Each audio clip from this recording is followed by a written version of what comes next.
Este es un encuentro lleno de motivaciones, lleno de historia, lleno de antecedentes que nos llevan a sentir júbilo y sobre todo una gran emoción de lo que es el triunfo del multilateralismo.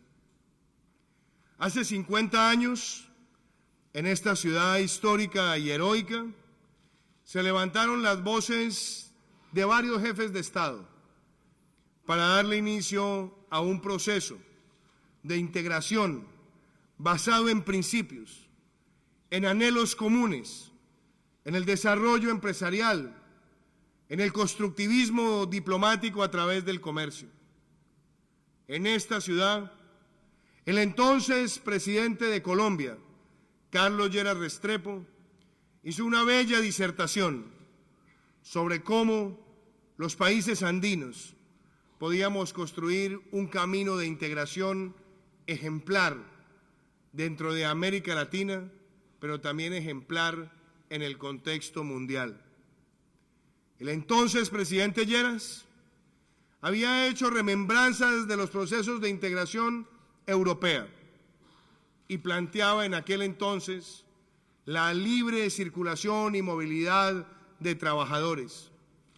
Hablaba de la defensa comercial compartida, de la consolidación de mercados y de la oportunidad única e inequívoca de transferir capacidades y conocimientos industriales, de tener una normatividad homogénea y de avanzar hacia una logística que propendiera por hacer de la comunidad andina uno de los mercados más sólidos que se hubieran conocido en el hemisferio.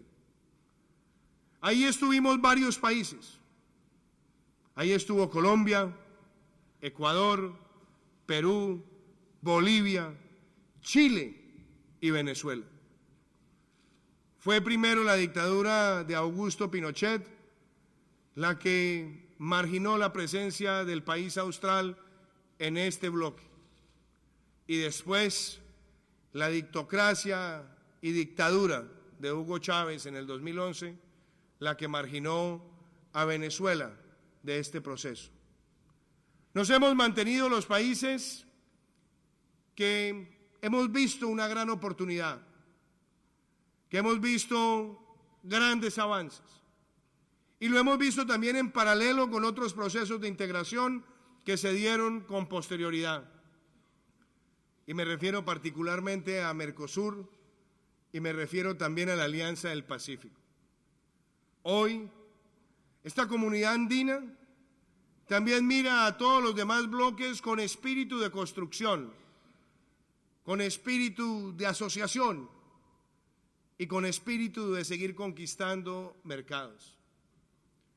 Pero debemos ser claros en reconocer que este proceso que lleva 50 años tiene una bella historia que contar. Y me refiero a la homologación de tantas normas, a más de 800 decisiones institucionales.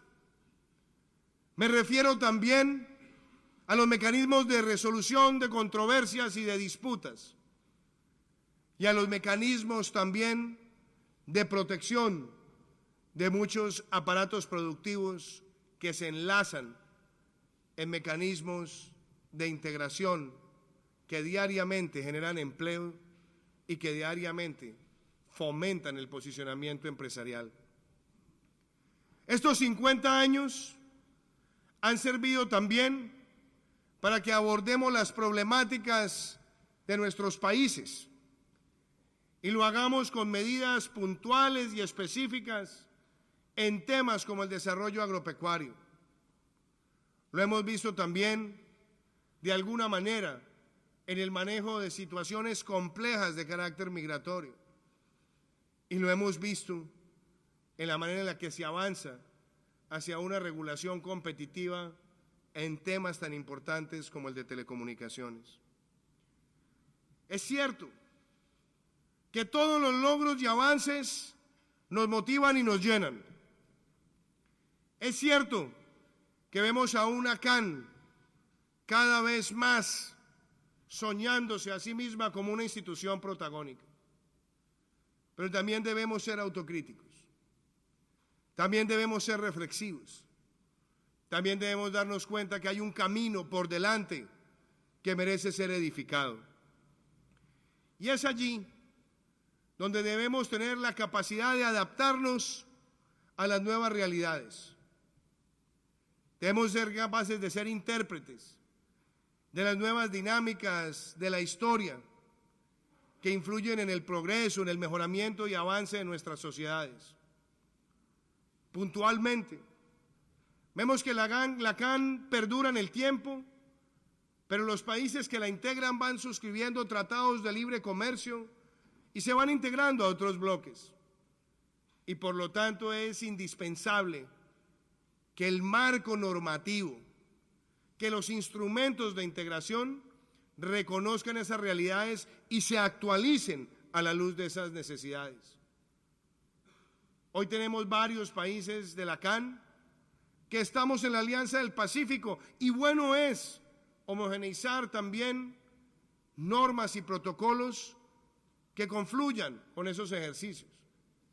Vemos también que se han adelantado tratados de libre comercio con Mercosur y que no merecen tener disparidades entre los mismos miembros de la CAN frente a ese bloque, algo que podríamos homogeneizar rápidamente en las conferencias de ministros de comercio. Tenemos también un reto enorme y es el reto de las realidades políticas de nuestra región.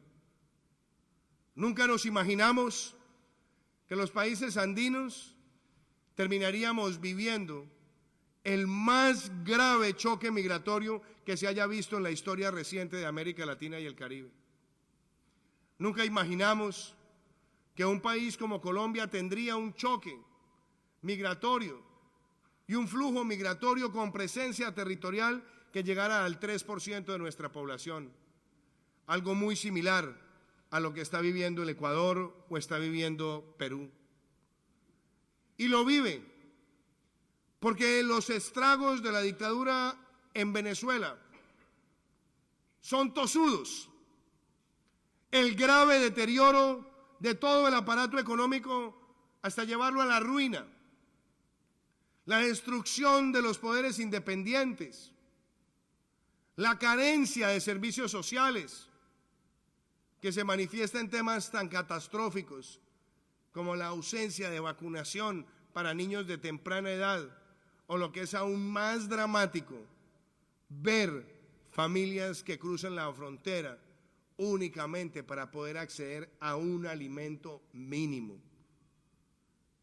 Estas realidades nos llaman a nosotros para actuar, para pronunciarnos, para que la CAN como institución también ejerza el protagonismo que le corresponde y alerte al mundo sobre estas situaciones. Demanda de nosotros que tengamos la capacidad como bloque también de hacer un llamado a la cooperación internacional para que fluyan los recursos para atender a esa población que llega a nuestros territorios carente de medicamentos, con huesos congelados o padeciendo sencillamente una angustia famélica. La CAN que queremos es una CAN que también dentro de sus protocolos ejerza liderazgo, llamando a otros bloques y a la comunidad internacional. No puede ser que frente a otros fenómenos de crisis migratoria en el mundo tengamos aporte por migrante que superan los $1.500 y que cuando vemos la realidad que estamos viviendo, la más dura que haya visto América Latina, no lleguemos ni siquiera a $200 de cooperación internacional. El espíritu de estas palabras no es mendicante, no es un llamado sencillo a que aporten recursos para que nos llenen a nosotros vacíos o dificultades o carencias, sino para que el mundo también se solidarice con esta causa que la hemos enfrentado con nuestras capacidades, con nuestras voluntades, con nuestra firmeza, con nuestras convicciones, pero que requiere también una gran solidaridad internacional. Yo veo también retos grandes en otros frentes. Me refiero puntualmente a los retos que trae la cuarta revolución industrial para nuestra integración andina. Para nadie es una mentira que tendremos profesiones que dejarán de existir, producto de los triunfos de la inteligencia artificial, del Internet de las cosas, de la computación en la nube, pero que se abrirán unos nuevos espacios y por lo tanto necesitamos al interior de la comunidad andina tener una discusión sobre el futuro del empleo, sobre el entrenamiento pertinente de nuestros jóvenes, las oportunidades de los emprendedores y cómo dinamizamos eficazmente el empleo, integrando nuestros mercados, incluyendo los mercados de capital. Ese reto está allí y no podemos reaccionar con lentitud. Necesitamos recuperar la dinámica para pasar de la discusión a la acción al interior de las distintas celebraciones, de reuniones, de grupos de ministros.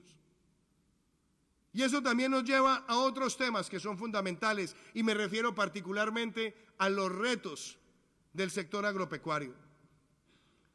El mundo crece en el número de habitantes. Los habitantes en las ciudades del orbe también crecen de manera acelerada y por supuesto la capacidad de suministrar alimentos a ese mundo creciente mira hacia las despensas agrícolas del planeta, donde tenemos a la comunidad andina. Son millones de hectáreas con potencial agrícola y pecuario. Son millones de hectáreas que merecen mejores servicios de extensión, irrigación de precisión, que merecen también una integración con mercados, acceso al crédito, al seguro, al microseguro, para enfrentar los avatares climáticos. Pero nos hemos ido quedando en normas que quizás van entrando en desuso, en regímenes de protección que ya no responden a las dinámicas que tenemos hoy o sencillamente regímenes de protección que tampoco guardan coherencia con otros procesos de integración o tratados que hemos suscrito aún con otros bloques. Y por lo tanto modernizar esa institucionalidad dentro de la CAN es impajaritable.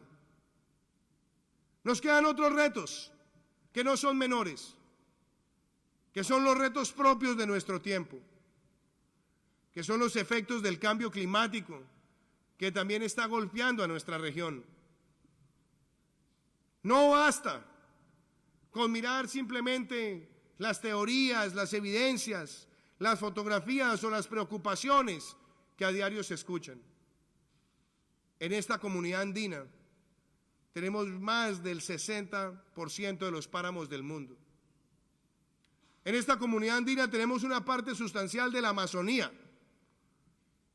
En esta comunidad andina tenemos fuentes hídricas que se ven amenazadas y por lo tanto es muy importante que la institucionalidad de este bloque también mire hacia las respuestas que demandan nuestros ciudadanos. No podemos dejar de mencionar los retos de seguridad también que nos golpean, el contrabando, el lavado de activos, el narcotráfico y el microtráfico, razón de más para que en ese proceso de integración no solamente actualicemos nuestras normas con homogeneidad, sino que podamos entender que la defensa de la seguridad de cada uno de los integrantes de la CAN es en sí misma una defensa del proceso de integración y de la legalidad como principio y como valor. Por eso en estos 50 años, que son tan importantes, donde miramos la historia, donde miramos la vocación de los padres fundadores de este bloque de integración, tenemos hoy que rendirles tributo, modernizándonos, agilizándonos, tomando decisiones y decisiones rápidas. Hoy quisiera, de manera respetuosa, hacer referencia a algunos de estos aspectos y celebrando pasos que se han dado en los últimos días, incluyendo esta reunión. Una CAN que mira hacia el futuro, tiene que mirar en la conectividad, una de las más grandes oportunidades.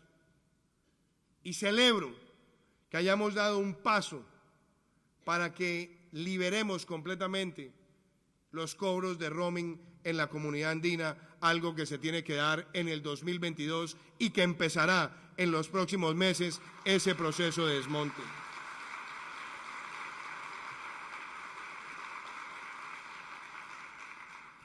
Ese proceso, doctor Pedraza, es importante acompañarlo con una visión andina sobre la cuarta revolución industrial y la promoción del emprendimiento. No es solamente eliminar un costo y facilitar un servicio, sino que podamos también integrar el desarrollo de aplicativos, el desarrollo además de empresas que canalicen de manera exponencial las demandas de los consumidores con quienes ofrecen el servicio. Yo creo que este paso que estamos dando tan importante debería también hacer un llamado a una reunión de ministros donde abordemos los temas de regulación homogénea e inteligente frente a las tecnologías de la cuarta revolución industrial. Segundo lugar, yo quiero hacer un llamado para que la CAN aborde la situación de la crisis migratoria de una manera muy articulada, que responda, por supuesto, también a otros procesos que se están dando de carácter político, y me refiero puntualmente a los avances que ha tenido el Grupo de Lima y que debe seguir teniendo, y que lo seguiremos acompañando, pero que tengamos una política donde miremos de manera clara todos los riesgos, todas las implicaciones del choque migratorio que se vive. Porque no va a bastar solamente con que Venezuela recupere la libertad democrática y la institucionalidad. Estos choques migratorios tardan mucho tiempo en recuperar una senda de regreso para algunos, y por lo tanto tenemos que verlo como una gran oportunidad. Y esto va a implicar también los derechos laborales. Y esto va a implicar también cómo enfrentamos los riesgos de apatridia cuando tenemos niños cruzando nuestras fronteras que no han tenido la posibilidad del registro en la dictadura. Colombia le ha otorgado nacionalidad a cerca de 27.000 niños que estaban en riesgo de apatridia, de conformidad con los tratados internacionales. Pero hago un llamado para que la CAN aborde esta discusión con el grupo de cancilleres y que la CAN también se haga presente, acompañando los ejercicios propios de nuestras necesidades en las distintas mesas de donantes internacionales.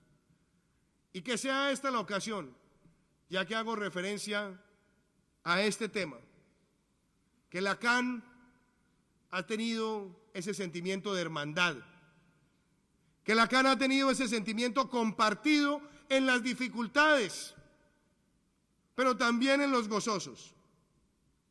Y esta tiene que ser la oportunidad de recuperar la presencia de Venezuela en la comunidad andina de naciones. Acabamos de sostener una linda conversación de los cancilleres con mi persona y el presidente Guaidó. Y le dijimos que es necesario pasar esa página del 2011, donde Hugo Chávez retiró abruptamente a Venezuela de este bloque. Y nos ha dicho el presidente Guaidó que él quiere el regreso de Venezuela a la CAN y vamos a apoyar el regreso de Venezuela libre y democrática a la CAN.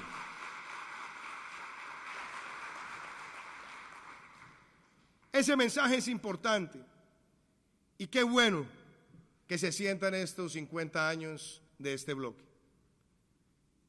Pero me siento en el deber también de hacer un llamado a la CAN. Por muchos años, el tema ambiental no estuvo en el corazón de las discusiones. Por muchos años, el tema ambiental no hacía parte de la agenda permanente de conversación. Pero hoy estamos viviendo una sociedad donde el tema ambiental no solamente está en nuestros corazones y en nuestras conciencias, sino que está en la preocupación diaria de los habitantes de nuestros países. Por eso yo quiero proponer hoy, apreciado secretario Pedraza, cancilleres, ministros, que este año, que va a empezar en mayo con la presidencia pro tempore de Colombia, saquemos adelante la Carta Ambiental Andina.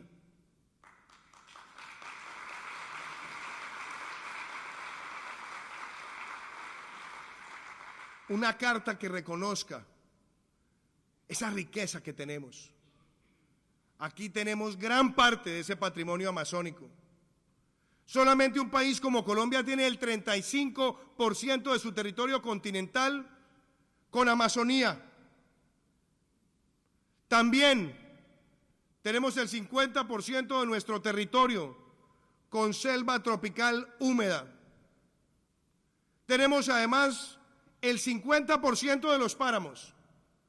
Y yo sé que cuando analizamos cualquiera de esas riquezas en los otros países que conforman este bloque, también sentimos ese orgullo. Hoy venía conversando con el presidente de la Cámara de Representantes de Colombia, el doctor Carlos Cuenca, sobre el patrimonio del Inírida, sobre las rocas de Mavicure, un tesoro por explorar que tenemos en Colombia y que estoy seguro en los demás países de la comunidad andina, rincones de esa hermosura y esa gran dimensión universal también deberían permitirnos tener una clara implementación de políticas de bioturismo y ecoturismo. Tenemos que ser además conscientes que gran parte de los firmantes del Pacto de Leticia estamos acá. Está Ecuador, está Bolivia, está Perú, está Colombia. Porque en ese Pacto de Leticia queremos la protección de nuestra Amazonía, que incorporemos el concepto de biodiversidades para que en todos los desarrollos urbanos de nuestra Amazonía haya un sentimiento preclaro de protección de nuestra biodiversidad y de convivir con ella.